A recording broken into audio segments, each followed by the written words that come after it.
During our worship, I was just conscious of a coming year and thinking, well, what's in this year for you? And what would give you the greatest joy through this year? And how big could that get? And immediately you're thinking of a nice beach on the Caribbean and warm sunshine, and how much better could it get, warmer and warmer and all that through the year. But have a think of this, that scientific research on our brain shows that we can only take a certain amount of pleasure. Now, you might think that that's crazy, but it is so, that when we get pleasure in our brains, all sorts of things happen, but however pleasurable anything is, within hours, days, or weeks, that pleasure has gone. We have to find another one. And so we get on this sort of treadmill of pleasure seeking. And everything that comes from us outside is limited. There's only so much sun you can take. There's only so much food at Christmas that you can take. And it's all very pleasurable, but it's limited. But when we worship God, I don't know if you've got to that place yet, where in your prayer and in your worship, it seems as if something inside you expands and expands and expands, and you think, gosh, there's no limit to this. This is extraordinary. It's something that's in here. It's the Holy Spirit in here, doing something which cannot be done out there. And that's just the thought that sort of ties in with Galatians 4. It's a wonderful little summary that Paul has in Galatians 4. And what he's doing is he's writing to people who got kind of constricted by the Jewish law. It had been reintroduced into their fellowship, and they were now closing themselves down back under the Jewish law when Jesus had come to set them free. And what we're going to look at this morning is the three things that God has done. Wonderful summary verses in Galatians 4. It's page 1170 if you want to find it. When the time had fully come, God sent his Son. So there's the first thing. The time had fully come, God sent his Son. That's God's response to the mess of the world. He sends his Son. And what does he do? His method is to redeem those under the law, that we might receive the full rights of God's children. So that's God's objective, if you like. So we see God's response, God's method, and his objective. His objective in the end is that we would receive this Holy Spirit so that internally there is no limit to the joy in which we can experience with God. So God sends his Spirit of his Son into our hearts. So God sends his Son into the world, but God sends the Spirit of his Son into our hearts. The Spirit he calls out, Abba, Father. So no longer a slave, but a child, and no longer just because we're children, God also making us heirs. So there's the sermon in a nutshell, and the sort of tag that goes with it is that each of these things that God does and did are unexpected but effective. And we'll think a little bit more about that as we go on. We're going to start in a slightly different way. I'm afraid you've got a little bit of work to do this morning. There are a few post-it notes to go round. Hugo, would you mind doing that side? Wes, would you mind doing this side? And we're going to think a little bit about those amongst our friends and families. I don't want to know the identities. You might need to disguise the identity. But the question that keeps them from God. The question that keeps them from God. Now, for a lot of people, it's the problem of evil and suffering, and you might want to write that. But what I'd really like you to do is to be as precise as you can. It may be it's the things that keep a member of your family from faith. It may be a close friend that keeps them from faith. But try and be as specific as you can as to what it is that is keeping them from faith. Again, disguise the identity, not interested in the identity. What I am interested in is the question. Because in this summary verse, we see what God has done. We see his response to the world, we see his method, and we see his objective. So it's a kind of great summary of the world and of life and what God has done in the middle of that world. And what I'm hoping is that as you look at that question, it will help you to pray and respond to them more effectively. And what we're going to try and do is dig back to assumptions. I've written about this in the Parish Magazine for this month, because I think it's fascinating the way in which we all start life with very different assumptions. And even as Christians, though we've got the Bible that kind of, if you like, gives us all very, very different from those assumptions. But as we see what God's response to the world is, what his method is, and what his objective is, we can kind of feed back to these questions and see, well, where is it that there's a difference between what this person is thinking and feeling and saying and what God has done? And has what God has done in some way met the problem that they are feeling and facing in their hearts? We did this at 8:30. There are a number of them up here, and do have a look at them afterwards. When you come up to communion, if you'd stick yours up there as well, that will be very, very helpful indeed. So I want to do some research into the different assumptions that people have got underneath all of this. But my prayer for today is that we would see, through seeing what God has done, how what he has done answers and meets the objections of those around us. I mean, some of those objections up there are, just as you would expect, those that are entirely prejudicial. They are, how can anyone in the 21st century believe in God? Well, that's not a rational thing. It's a kind of statement of prejudice, basically. But there we are. So let's go to Galatians 4 and just have a little think about what God has done in these verses. So when the time had fully come, God sent his Son, born of a woman, born under law. So that's God's response to the world that he's made. And you can see this in 101 different ways. It's God taking responsibility for the world in which he has made. He hasn't walked off. So many people today feel that God is a long way off. But God has taken responsibility and come into this world.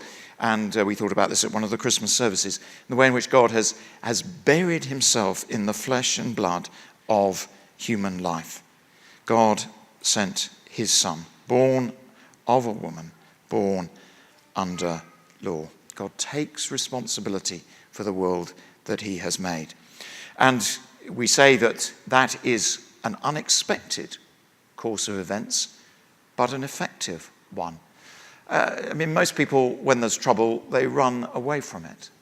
God runs into it. He runs into it to be with us in the middle of it. And is it effective? Well, as we look back over 2,000 years since Christ came, yes, it is. Jeremy brought out on Christmas morning very well the slowness of God's work. But it is effective. The Christian life is a slow burn, but it is effective. 2,000 years, how the world has changed since Christ came. How much nominal Christianity, a third of the world being nominal Christians, means, well, who knows what it means. But it's still an extraordinary thing that one person could start a movement that now 2 billion people, at least nominally, adhere to. And when we think of all the social change that has come about, all the educational change, all those things, it is a slow burn, but it is effective. God sent his Son, born of a woman, born under the law, to redeem those under law, that we might receive the full rights of his children. So that's the second thing. The first thing then is God's response. God does respond to the world situation. He doesn't respond as quickly as we want, and he doesn't respond in the way that we want. But he does respond to it. And he responds to it through redemption, through reconciliation, through making whole human relationships. Relationships that have been broken down, he brings back together again. I want to tie this in again with the third point, which is that we might receive the full rights of his children.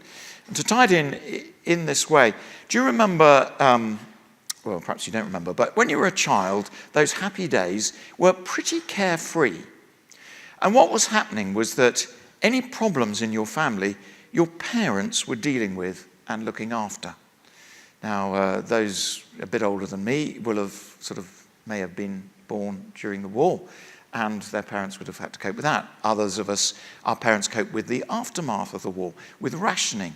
And then as life goes on, there are always problems. People lose their jobs, members of the family become seriously ill, some die. The problems, they're always there, right through life. But when we're children, our parents kind of shield us from those problems, don't we? We kind of may be aware of things, but our parents are, if you like, taking the load of them.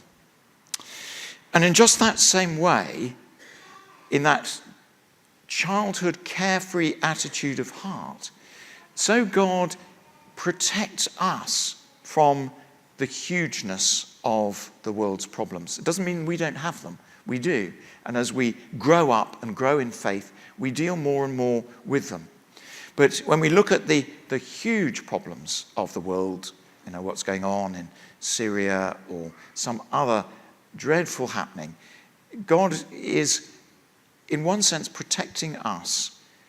And what he's doing in that situation is working towards his objective, which is that his Spirit comes into hearts that cry out, Abba, Father.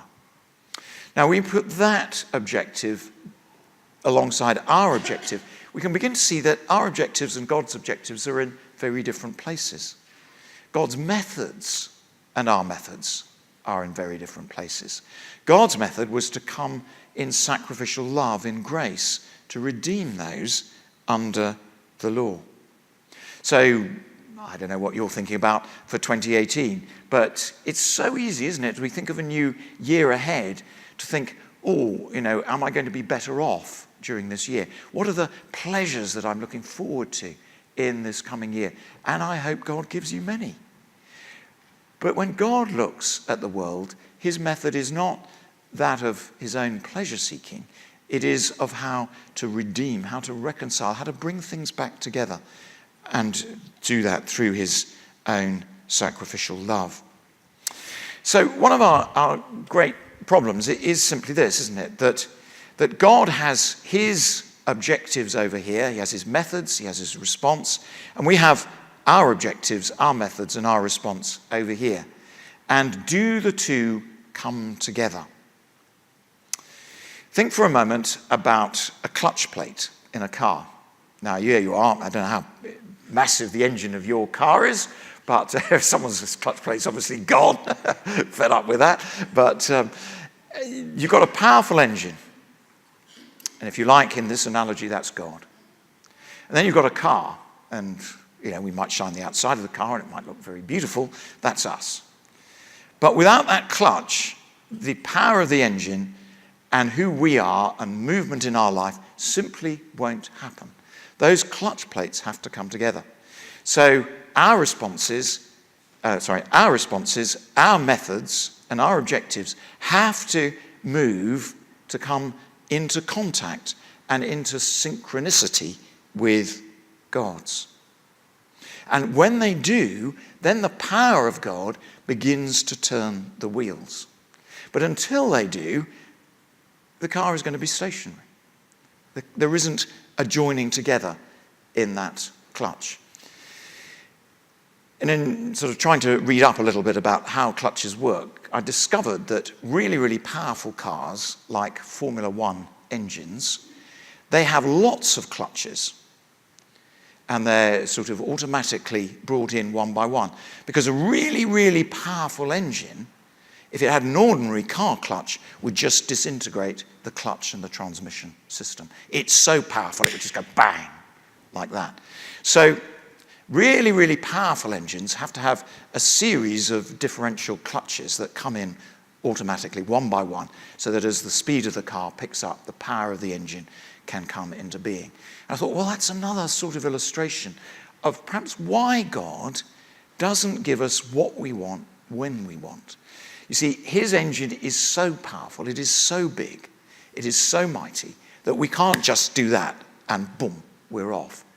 There is a process of learning, of growing, and of God entrusting himself and his power to us as we develop and grow as his children. So it's probably his mercy that we don't see the fullness of his power in our lives all the time. It is part of the way in which we grow and develop and learn. So as we look ahead in conclusion for this year, let's try and think a little bit about our responses to the world around us. How are we responding to the mess? And there is a mess all around us. However tidy we keep our homes, there is a mess all around us. How are we responding to that mess? Is there part of us that is saying, actually, I may not be able to do much, but I want to listen to God for what I can do? And then as we think about God's method is that of death and resurrection, of sacrifice, of grace, of giving, but of his power coming through that into a new place. It isn't just about difficulty or a moralistic self-giving. It's about an entering in to this power of death and resurrection. And then of the outcome. What are the outcomes I'm looking for from this year? Is the outcome that I'm looking for that reconciling, that joining of myself more with God?